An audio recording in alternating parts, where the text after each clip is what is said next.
ದಿನದಿಂದ ದಿನಕ್ಕೆ ಕಾಯಿಲೆಗಳು ಹೆಚ್ಚಾಗುತ್ತಿದ್ದಂತೆ ಔಷಧಿಗಳ ಬೇಡಿಕೆ ಕೂಡ ಹೆಚ್ಚಾಗುತ್ತಿದೆ. ಅದರಲ್ಲೂ ಕೆಲವೊಂದು ಕಾಯಿಲೆಗಳ ಬೆಲೆಯಂತೂ ಆಕಾಶದೆತ್ತರಕ್ಕೆ ಜಿಗಿಯುತ್ತಿದೆ ಅಂದ್ರೆ ಅಚ್ಚರಿಯಾಗುತ್ತಿದೆ. ಹೀಗಾದ್ರೆ ಮುಂದಿನ ದಿನಗಳಲ್ಲಿ ಜನರ ಆರೋಗ್ಯದ ಪರಿಸ್ಥಿತಿ ಹೇಗಾಗಬಾರದು ಅಲ್ಲವೇ? ಈಗಲೇ ಯೋಚಿಸುವಾಗ ಭಯ ಶುರುವಾಗುತ್ತಿದೆ. ಪರಿಸ್ಥಿತಿ ಹೀಗಿರಬೇಕಾದ್ರೆ ನಾವು ಯಾಕೆ ನೈಸರ್ಗಿಕವಾಗಿ ಸಿಗುವ ಹಸಿರೆಲೆ ತರಕಾರಿಗಳನ್ನ ಸೇವಿಸಿ ಕೆಲವೊಂದು ದೀರ್ಘಕಾಲದ ಕಾಯಿಲೆಗಳನ್ನ ದೂರ ಇಡಬಾರದು?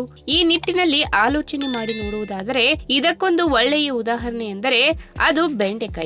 ಹೌದು, ತನ್ನಲ್ಲಿ ಹಲವಾರು ರೀತಿಯ ಪೌಷ್ಟಿಕ ಸತ್ವಗಳನ್ನ ಹೊಂದಿರುವ ಈ ತರಕಾರಿ ಕಡಿಮೆ ಕ್ಯಾಲೋರಿಗಳನ್ನ ಹಾಗೂ ಉನ್ನತ ಮಟ್ಟದ ನಾರಿನಾಂಶವನ್ನ ಕೂಡ ಹೊಂದಿರುವುದರಿಂದ ಆರೋಗ್ಯ ಕಾಪಾಡುವಲ್ಲಿ ಪ್ರಮುಖ ಪಾತ್ರ ವಹಿಸುತ್ತದೆ. ಹಾಗಾದ್ರೆ ಬನ್ನಿ, ಬೆಂಡೆಕಾಯಿಯನ್ನ ಕತ್ತರಿಸಿಕೊಂಡು ಅದನ್ನು ರಾತ್ರಿ ವೇಳೆ ನೀರಿಗೆ ಹಾಕಿಟ್ಟು ಬೆಳಿಗ್ಗೆ ಕುಡಿದರೆ ಅದರಿಂದ ಆರೋಗ್ಯಕ್ಕೆ ಏನೆಲ್ಲ ಪ್ರಯೋಜನಗಳು ಸಿಗುತ್ತವೆ ಎಂಬುದನ್ನ ಇವತ್ತಿನ ವಿಡಿಯೋ ಮುಖಾಂತರ ತಿಳಿದುಕೊಳ್ಳೋಣ. ಅದಕ್ಕಿಂತ ಮುಂಚೆ ನೀವಿನ್ನೂ ನನ್ನ ಚಾನೆಲ್ಗೆ ಸಬ್ಸ್ಕ್ರೈಬ್ ಆಗಿಲ್ಲ ಅಂದ್ರೆ ಪ್ಲೀಸ್ ಸಬ್ಸ್ಕ್ರೈಬ್ ಮಾಡ್ಕೊಳ್ಳಿ, ಹಾಗೆ ಪಕ್ಕದಲ್ಲೇ ಇರುವಂತಹ ಬೆಲ್ ಐಕನ್ ನ ಕ್ಲಿಕ್ ಮಾಡಿ. 2 ಎಳೆ ಬೆಂಡೆಕಾಯಿಯನ್ನ ಚೆನ್ನಾಗಿ ತೊಳೆದುಕೊಳ್ಳಿ.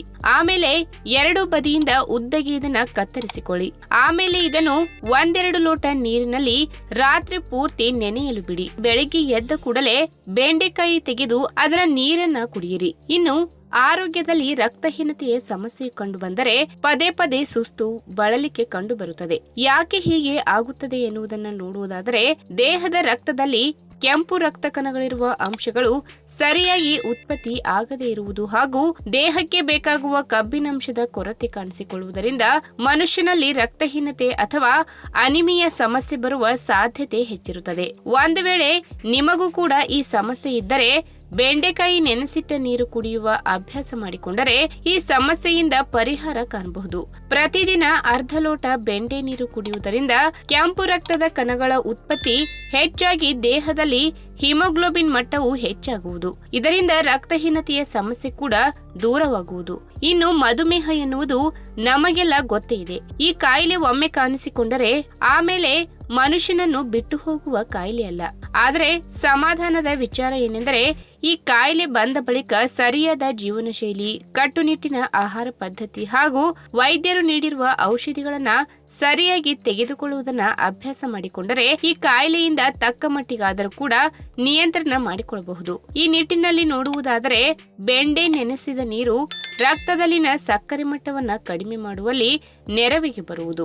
ಈ ತರಕಾರಿಯಲ್ಲಿ ನಾರಿನಾಂಶ ಅಧಿಕ ಪ್ರಮಾಣದಲ್ಲಿ ಇರುವುದರಿಂದ ಊಟದ ಬಳಿಕ ಸಕ್ಕರೆ ಮಟ್ಟವು ಏರಿಕೆಯಾಗುವುದನ್ನ ಇದು ತಡೆಯುವುದು ಹಾಗೂ ರಕ್ತದಲ್ಲಿನ ಸಕ್ಕರೆ ಮಟ್ಟವನ್ನ ಸ್ಥಿರಗೊಳಿಸುವುದು. ಹೀಗಾಗಿ ಸಕ್ಕರೆ ಕಾಯಿಲೆ ಇರುವ ರೋಗಿಗಳು ವಾರದಲ್ಲಿ 1-2 ಬಾರಿಯಾದರೂ ಕೂಡ ಈ ಮನೆಮದ್ದನ್ನ ಅನುಸರಿಸಿದರೆ ಮಧುಮೇಹವನ್ನ ಕಂಟ್ರೋಲ್ನಲ್ಲಿ ಇಡಬಹುದು. ಇನ್ನು ಮಲಬದ್ಧತೆ ಹಾಗೂ ಅಜೀರ್ಣ ಸಮಸ್ಯೆ ಅನುಭವಿಸಿದವರಿಗೆ ಗೊತ್ತು.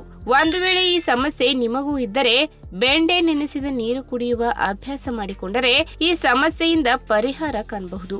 ಇದಕ್ಕೆ ಪ್ರಮುಖ ಕಾರಣ ಈ ತರಕಾರಿಯಲ್ಲಿ ಯಥೇಚ್ಛವಾಗಿ ಕಂಡುಬರುವ ನಾರಿನಾಂಶ. ಹೌದು, ಬೆಂಡೆಯಲ್ಲಿ ಇರುವಂತಹ ಹೀರಿಕೊಳ್ಳುವ ನಾರಿನಾಂಶ ಜೀರ್ಣಕ್ರಿಯೆ ಪ್ರಕ್ರಿಯೆಯನ್ನ ಹೆಚ್ಚು ಮಾಡಿ ಮಲಬದ್ಧತೆ ಹಾಗೂ ಅಜೀರ್ಣ ಸಮಸ್ಯೆಯನ್ನ ದೂರ ಮಾಡಲು ನೆರವಾಗುತ್ತದೆ. ಇನ್ನು ಬೆಂಡೆಕಾಯಿಯಲ್ಲಿ ಕಬ್ಬಿನಾಂಶ, ಫಾಲಿಕ್ ಆಮ್ಲ, ನಾರಿನಾಂಶ, ವಿಟಮಿನ್ ಕೆ ಹಾಗೂ ವಿಟಮಿನ್ ಸಿ ಕೂಡ ಹೇರಳವಾಗಿ ಇರುವುದರಿಂದ ಈ ಬೆಂಡೆ ನೀರು ಕುಡಿಯುವುದರಿಂದ ದೇಹದಲ್ಲಿ ರೋಗ ನಿರೋಧಕ ಶಕ್ತಿ ಹೆಚ್ಚಾಗುವುದು ಮಾತ್ರವಲ್ಲದೆ ಮೊದಲೇ ಹೇಳಿದ ಹಾಗೆ ಇದರಲ್ಲಿ ಹೀರಿಕೊಳ್ಳುವ ನಾರಿನಾಂಶ ಕೂಡ ಹೇರಳವಾಗಿ ಸಿಗುವುದರಿಂದ ರಕ್ತದಲ್ಲಿ ಕಂಡು ಬಂದಿರುವ ಕೆಟ್ಟ ಕೊಲೆಸ್ಟ್ರಾಲ್ ಅಂಶ ಕೂಡ ಕಡಿಮೆಯಾಗುವುದು.